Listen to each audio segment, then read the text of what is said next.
Đôi môi thơm nồng mà em ửng hồng, em chưa lấy chồng thì về anh trông, anh chưa có ai.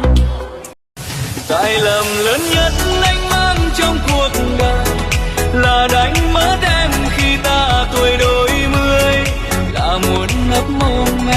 Sao em vô tình anh quá em ơi, con tim đau lòng thương lắm em ơi, tìm về lại một chút thương.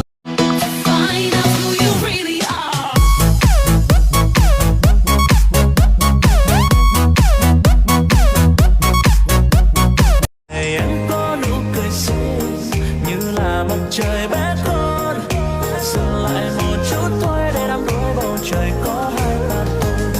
Nụ cười em như tia nắng xuân em đêm mang theo hơi ấm, âu sầu trong anh như xóa đi chỉ với những nụ cười ngây ngô đáng yêu.